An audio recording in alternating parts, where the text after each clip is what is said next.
E quando Paulo fala aqui, quando nós lemos ontem, que ele finalmente disse, finalmente, irmãos, falando para os da fé, regozijai-vos no Senhor.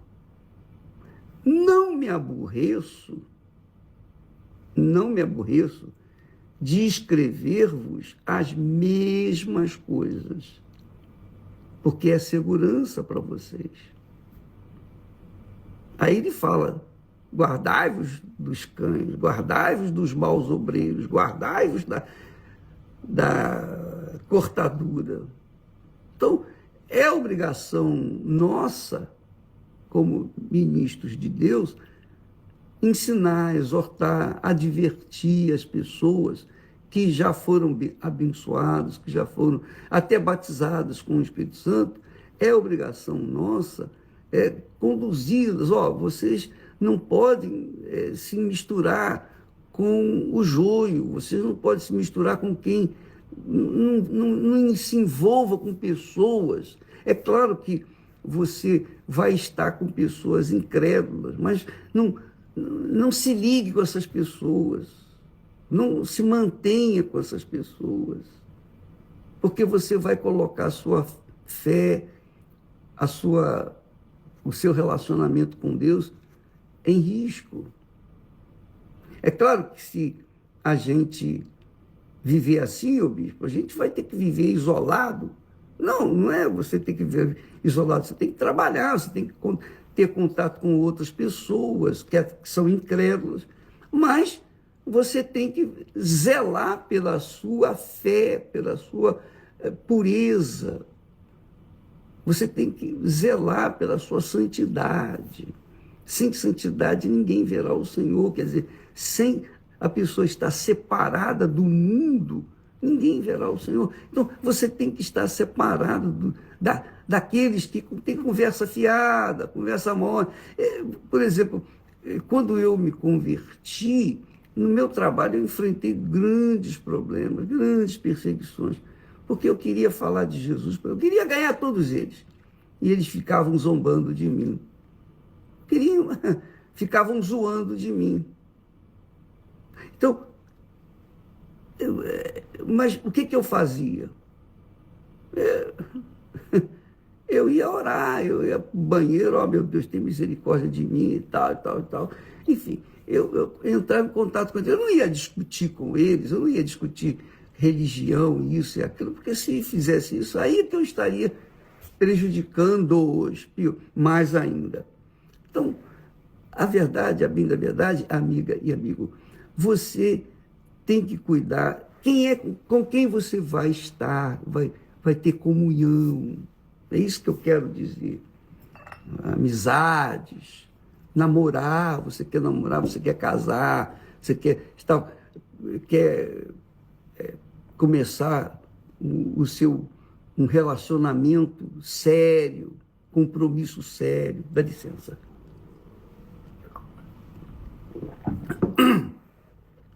Eu entendi quando me converti que a primeira coisa, depois da nossa conversão, do nosso relacionamento com Deus, a coisa mais importante era o casamento, que eram os braços da cruz.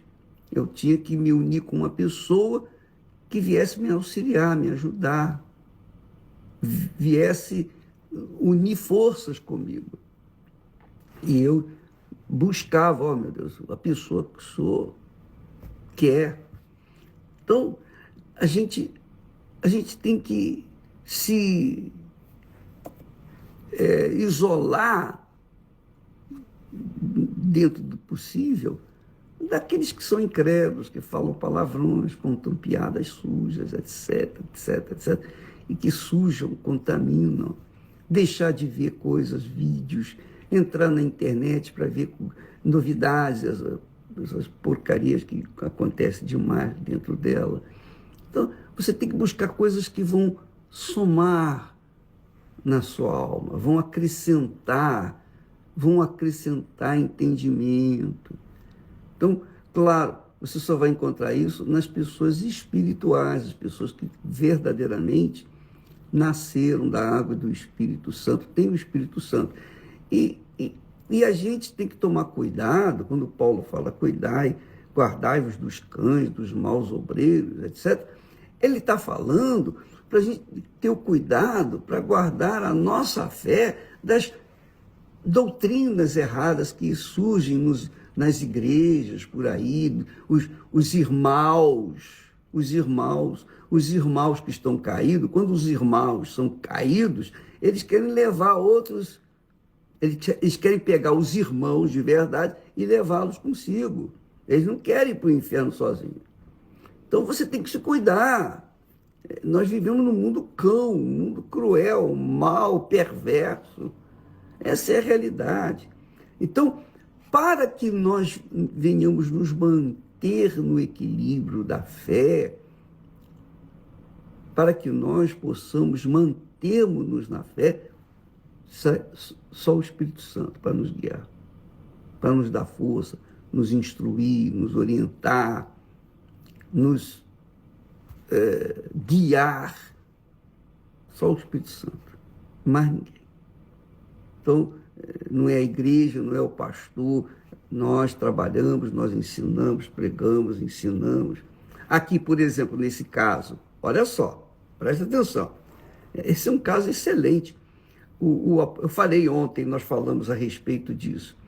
O apóstolo Paulo fala assim, porque a circuncisão somos nós que servimos a Deus em espírito e nos gloriamos em Jesus Cristo e não confiamos na carne. E ele está falando aqui, não confiamos na carne, no sentido, eu não confio na minha sabedoria, na minha educação, na minha capacidade, porque mais tarde, aí ele fala,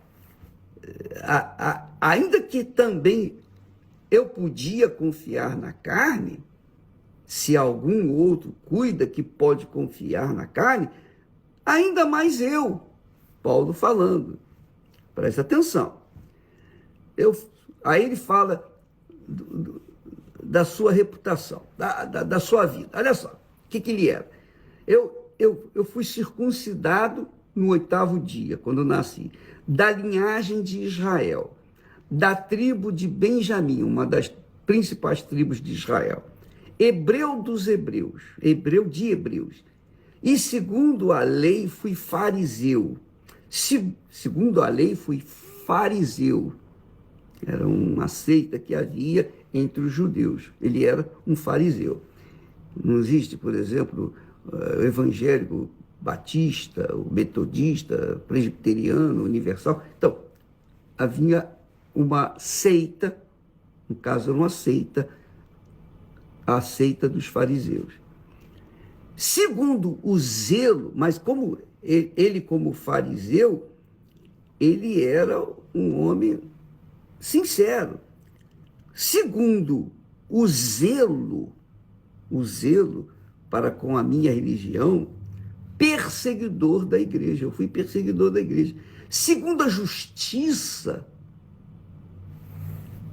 que há na lei, irrepreensível, quer dizer, impecável. Quer dizer, Paulo, do ponto de vista da carne, quer dizer, do seu passado, do seu histórico, Paulo era irrepreensível para si próprio. Ele era irrepreensível para si mesmo. Ele tinha grandes conhecimentos.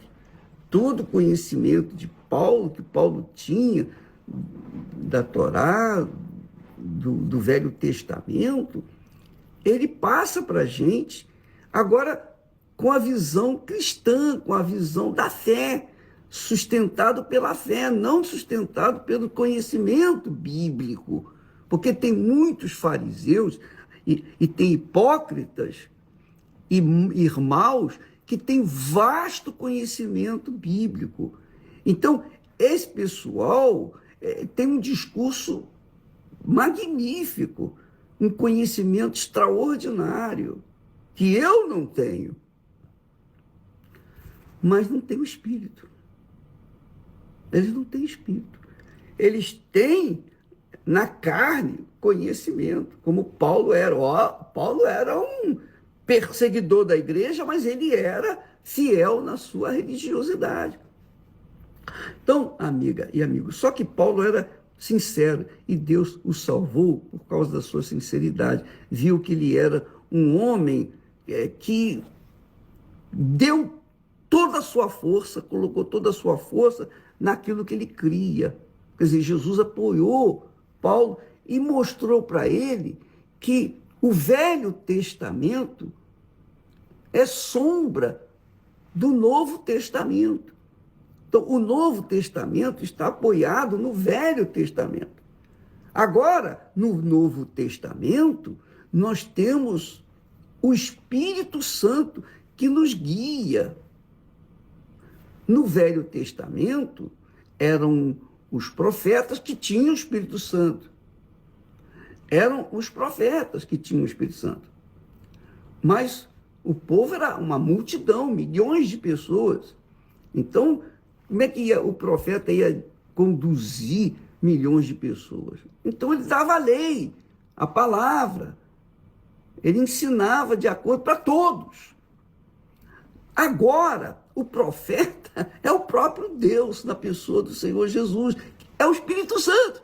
O Espírito Santo é o profeta que fala com você. Quando você recebe o Espírito Santo, o profeta está dentro de você. Jesus está dentro de você.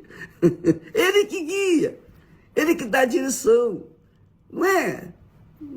Não são os sábios deste mundo. Nada disso. Então, Paulo censurou, corrigiu Pedro, que Pedro era mais velho do que Paulo na fé. Pedro foi um dos apóstolos, foi um dos primeiros. Paulo veio depois. Mas Paulo chamou a atenção de Pedro. Olha, Pedro, você quer incutir na cabeça, digamos assim, Pedro era um crentão. Sabe aqueles crentões?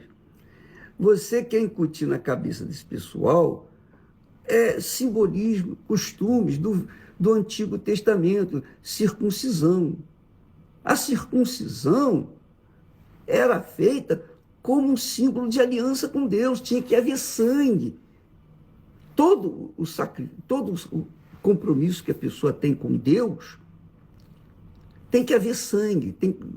O sangue, quem é o sangue? O sangue de Jesus, no caso, no Novo Testamento. No Antigo Testamento, o sangue da aliança de Deus com Abraão e toda a sua descendência era feito na carne. O prepúcio lá tinha que ser cortado da criança, do menino, com 8 dias de nascido, até dos escravos.